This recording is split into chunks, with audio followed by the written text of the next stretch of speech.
The concert hall buzzed with excitement as thousands of fans eagerly awaited the king of rock and roll. But in the third row, while everyone else was cheering and laughing, 6-year-old Tommy sat quietly with tears streaming down his face. His small hands clutched a crumpled piece of paper, and his heart was breaking because his 4-year-old brother Ben was at home, dying. Tommy knew that Ben only had days left.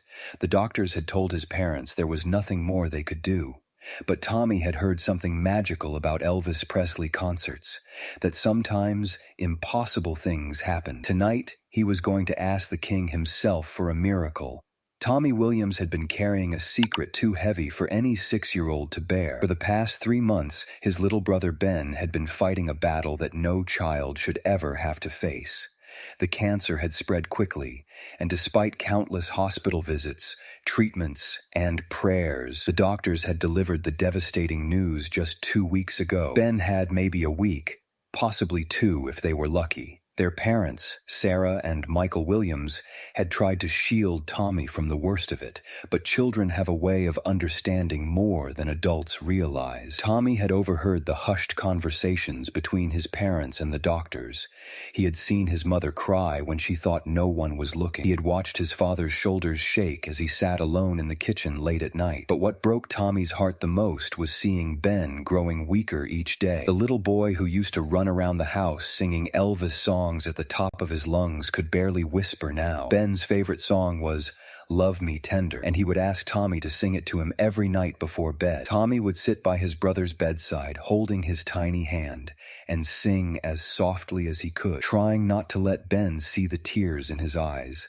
The Elvis concert had been planned months ago, back when Ben was still strong enough to dance. Their father had surprised them with tickets for Tommy's birthday, knowing how much both boys loved the king of rock and roll. But now, with Ben too sick to leave the hospital, Tommy was going alone with his parents. It felt wrong, celebrating when his brother was suffering. As they drove to the concert venue, Tommy stared out the window, his mind racing with a plan that seemed impossible but felt like their only hope. He had heard stories about Elvis, how he helped people, how he cared about his fans, especially children. Maybe, just maybe, if Tommy could somehow get Elvis's attention, the king could help save Ben. Sarah Williams sat in the passenger seat, trying to compose herself as they approached the concert venue. She had insisted they still go, knowing that staying home and dwelling on Ben's condition wouldn't help anyone. Tommy needed this distraction, this moment of joy, even if it felt forced. But every smile she attempted felt like a betrayal of Ben, who was back at the children's hospital with his grandmother. The doctors had said to make him comfortable, to spend as much time as possible with him, yet here she was, going to a concert while her youngest child lay dying. She turned to look at Tommy in the back seat. His usually bright eyes were clouded with a sadness that no child should know. He had been Ben's protector from the day his little brother was born, always making sure he was safe, always sharing his toys, always including him in everything. The bond between them was unlike anything she had ever seen. "Tommy, sweetheart," she said softly, "we don't have to stay for the whole concert if you don't want to. If you want to go back to the hospital to be with Ben, we can leave any time." Tommy looked up at her with a determination that surprised her. "No, Mom. I need to be here tonight. Ben would want me to be here." What he didn't tell her was that he believed this concert might be Ben's only chance. As they found their seats, Tommy's mind was consumed with his plan. He had written a letter to Elvis, pouring his 6-year-old heart onto paper in his best handwriting. The letter explained about Ben, about how much they both loved Elvis, and about how Ben was too sick to come to the concert. But most importantly, Tommy had asked Elvis if he could visit Ben in the hospital. Tommy had heard his Sunday school teacher say that sometimes God works through people to perform miracles. If that was true, then maybe Elvis could be the person God chose to help Ben. It was a child's logic, pure and hopeful, unburdened by the harsh realities that adults understood all too well. The concert began with thunderous applause, and Elvis appeared on stage in his iconic white jumpsuit, radiating the charisma that had made him a legend. The crowd went wild, but Tommy barely noticed the excitement around him. His focus was entirely on how he could get his letter to Elvis. During the first few songs, Tommy studied the stage setup, looking for any opportunity. He noticed how Elvis sometimes came close to the edge of the stage, how he interacted with fans in the front rows. Tommy was in the third row, close, but not close enough. As Elvis finished Hound Dog, and moved into Love Me Tender, Tommy's heart clenched. This was Ben's favorite song.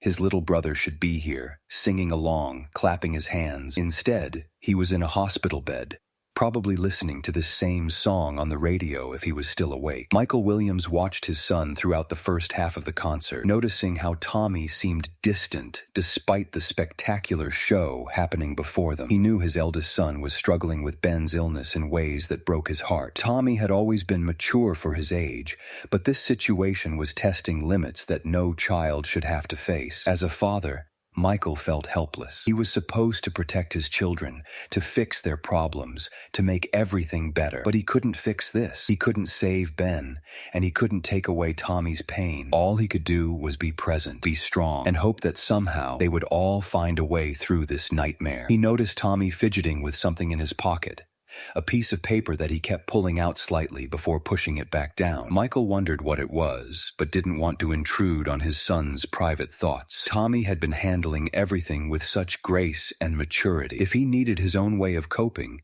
Michael would respect that. When Elvis began singing "Can't Help Falling in Love," Michael saw tears in Tommy's eyes. This had been another of Ben's favorites. The whole family had sung it together just last month, when Ben was still well enough to laugh and play. Now it felt like a lifetime ago. Halfway through the concert, during a brief pause between songs, Elvis began his usual banter with the crowd. He was known for his genuine connection with fans, often calling out to people in the audience and sharing moments that felt personal and intimate despite the thousands of people present. Tommy saw his chance. With a courage that came from desperation and love for his brother, he stood up on his chair and began waving the letter in the air. His young voice, though small, carried an urgency that cut through the ambient noise of the crowd. "Elvis! Elvis!" Tommy called out, his voice cracking with emotion. "Please, it's for my brother Ben." At first, his calls seemed lost in the sea of voices and general excitement of the crowd. But Tommy didn't give up. He kept waving the letter, kept calling out, his heart pounding with the fear that this moment would pass and Ben's last hope would be lost. Several people around Tommy began to notice the desperate quality in the child's voice. It wasn't the excited screaming of a typical fan. It was something much more urgent, much more heartbreaking. A woman sitting behind Tommy tapped her husband's shoulder and pointed to the boy. "That child seems really upset," she whispered. "This isn't normal fan excitement." Elvis Presley had performed thousands of concerts throughout his career, and he had developed an almost supernatural ability to read a crowd. He could sense the energy, the mood, the individual stories playing out in the sea of faces before him. So when Tommy's voice cut through the noise with its raw desperation, Elvis heard it immediately. The king stopped mid-sentence in his conversation with the audience and scanned the crowd, trying to locate the source of the urgent calling. His eyes found Tommy in the third row, standing on his chair, waving a piece of paper with tears streaming down his face. Something about the scene struck Elvis deeply. This wasn't a fan trying to get an autograph or a moment of attention. This child was in genuine distress, and the letter in his hand seemed to represent something much more significant than a typical fan request. Elvis had always had a special place in his heart for children. His own experiences growing up poor in Mississippi had given him an understanding of struggle and hardship that never left him, even at the height of his fame. When he saw a child in need, something fundamental in his character compelled him to respond. Without hesitation, Elvis set down his microphone and walked to the edge of the stage. The crowd grew quieter, sensing that something important was happening. Elvis knelt down at the edge of the stage, bringing himself as close to Tommy's level as possible. "Hey there, young man," Elvis said, his voice gentle but carrying clearly through the venue. "What's your name, and what's that letter about?" Tommy's heart was racing so fast he thought it might burst from his chest.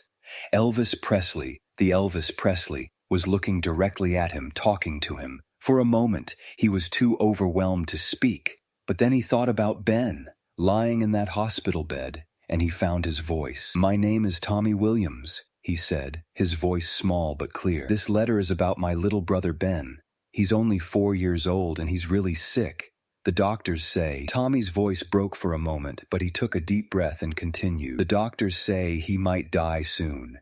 He loves you so much, Mr. Presley. He sings your songs every day. He was supposed to come to the concert with me, but he's too sick. The entire venue had fallen silent. Even the people in the back rows were straining to hear this conversation between the king of rock and roll and a 6-year-old boy with a breaking heart. Elvis felt his own heart clench at the boy's words. He had met many sick children throughout his career, and each encounter affected him deeply. But there was something about Tommy's courage, his determination to advocate for his little brother, that touched Elvis in a profound way. "What does your letter say, Tommy?" Elvis asked gently. Tommy looked down at the crumpled paper in his hands. He had practiced reading it so many times, but now, with Elvis actually listening, the words seemed to stick in his throat. It asks if maybe you could visit Ben in the hospital. I know you're really busy and important, but Ben is the best little brother in the world, and he just wants to meet you before—" Tommy couldn't finish the sentence. The reality of what he was asking for and why he was asking for it was too overwhelming. Elvis didn't hesitate for even a second. He had made many decisions in his life, some good and some he regretted, but this was the easiest decision he had ever made. Without waiting for consultation with his manager or security team, without considering the logistics or the potential complications, Elvis made a promise. "Tommy," he said, his voice carrying clearly throughout the venue, "what hospital is Ben at?" "St. Mary's Children's Hospital," Tommy replied, hardly believing that Elvis was actually asking. "Well, Tommy, I want you to go back to Ben tonight after this concert and tell him that Elvis Presley is coming to see him tomorrow. Can you do that for me?" The crowd erupted in applause, but Elvis wasn't done. He gestured for security to help Tommy get closer to the stage, and when the boy was within reach, Elvis leaned down and took the letter from Tommy's hands. "I'm going to keep this letter, Tommy. And tomorrow, when I visit Ben, I'm going to read it to him. I'm going to tell him what a brave big brother he has and how much you love him." Tommy nodded, tears streaming down his face. But these were different tears now. They were tears of hope, of gratitude, of overwhelming relief that someone had heard him, that someone cared enough to help. Elvis stood up and addressed the entire crowd. "Ladies and gentlemen, tomorrow I'm going to visit a very special little boy named Ben Williams. Sometimes music isn't just about entertainment. Sometimes it's about love and hope and being there for each other when it matters most." The next day, Elvis kept his promise. He arrived at St. Mary's Children's Hospital with a small entourage, carrying his guitar and wearing one of his more understated outfits. He didn't want to overwhelm the sick children with too much flash and glamour. Word had spread quickly through the hospital about Elvis's visit, and while the staff tried to maintain normal operations, there was an undeniable buzz of excitement in the air. But Elvis had made it clear that his primary purpose was to visit Ben Williams, and he didn't want the visit to become a spectacle. When Elvis entered Ben's room, he found the 4-year-old boy lying in bed, pale and thin, but with eyes that lit up the moment he saw who had come to visit him. Ben's parents and Tommy were by his bedside, hardly believing that this was really happening. "Hey there, Ben," Elvis said softly, approaching the bed slowly so as not to startle the sick child. "I'm Elvis. Your big brother Tommy told me you're a fan of my music." Ben's voice was weak, but his excitement was unmistakable. "You're really Elvis Presley. Tommy said you were coming, but I thought I was dreaming." Elvis laughed gently. "I'm really here, little man, and I brought my guitar because Tommy's letter said you love to sing my songs." For the next hour, Elvis sat by Ben's bedside, singing quietly, talking with the family, and making a dying child feel like the most important person in the world. He sang, "Love Me Tender," so softly it was almost a whisper, holding Ben's small hand as the little boy tried to sing along. As Elvis played his guitar and sang for Ben, something magical happened in that hospital room. The clinical sterility of the medical environment seemed to fade away, replaced by warmth, love, and the healing power of music. Ben, who had barely spoken above a whisper in weeks, found strength in his voice as he sang along with his hero. Tommy sat beside his brother, watching in amazement as Ben's face brightened in a way it hadn't since before his illness began. For these precious moments, Ben wasn't a sick child in a hospital bed. He was just a little boy enjoying music with his family and his favorite singer. Elvis had brought more than just his guitar. He had brought a small collection of his records, signed specifically for Ben, and a scarf that he had worn during many performances. But the most precious gift he gave was his presence, his genuine care, and his willingness to use his fame for something truly meaningful. "Ben," Elvis said as their time together was drawing to a close, "I want you to know that you're one of the bravest kids I've ever met. And Tommy here is one of the best big brothers in the world. You two are lucky to have each other." Ben nodded weakly, but his smile was radiant. "Thank you for coming, Elvis. I love you. I love you too, Ben. And I want you to remember something. Whenever you hear my music, I'll be right there with you, okay?" Elvis's visit to Ben Williams created ripples that extended far beyond that single hospital room. Word of the visit spread quickly, first through the hospital staff, then to local media, and eventually to national news outlets. But unlike many celebrity hospital visits that might seem like publicity stunts, this felt different. The genuine emotion, the spontaneous nature of the promise made during the concert, and the obvious impact on the family made this story resonate with people across the country. Letters began pouring into Elvis's management company from families with sick children, each hoping for a similar miracle. While Elvis couldn't visit every child, the attention brought much-needed awareness to children's hospitals and the challenges faced by families dealing with serious childhood illnesses. The story also had a profound impact on Tommy's parents. Sarah Williams had been struggling with feelings of helplessness and despair as she watched her youngest son's condition deteriorate. But seeing Elvis take the time to care for Ben, seeing the joy it brought to her child, reminded her that even in the darkest times, there could still be moments of light and hope. Michael Williams was moved by the example Elvis had set. Here was one of the most famous people in the world, who could have easily dismissed a child's request or handled it through intermediaries. Instead, he had made a personal commitment and followed through on it completely. The visit from Elvis gave Ben a burst of energy and joy that lasted for several days. He talked constantly about Elvis's visit, asking Tommy to replay every detail over and over again. He listened to Elvis's records constantly, singing along in his weak but determined voice. More importantly, Ben seemed to find a sense of peace about his situation. While he was too young to fully understand the concept of death, he somehow sensed that his time was limited. But instead of being afraid, he talked about how Elvis had promised to be with him whenever he heard the music. Tommy spent every possible moment with his brother during those final days. They would listen to Elvis records together, and Tommy would tell Ben stories about the concert, about how brave Ben was, about how much everyone loved him. 3 days after Elvis's visit, Ben took a turn for the worse. The family gathered around his bedside, and as Ben's breathing became more labored, Tommy softly sang "Love Me Tender," the same song Elvis had sung just days before. Ben Williams passed away peacefully in his sleep, surrounded by his family, with Elvis's music playing softly in the background. He was 4 years old. Ben's funeral was a testament to the impact that one small child could have on a community. The church was packed not only with family and friends, but also with hospital staff who had cared for Ben, with people who had heard about Elvis's visit and been moved by the story, and with other families who were fighting similar battles with childhood illness. Elvis sent a beautiful arrangement of flowers with a note that read, "For Ben Williams, who taught me that the greatest courage comes in the smallest packages. Love, Elvis Presley." Tommy, dressed in his best suit, stood next to his parents as they said goodbye to his little brother. He had aged years in the past few months, forced to confront realities that most adults struggle to understand. But he had also learned about love, about courage, and about the power of reaching out to others in times of need.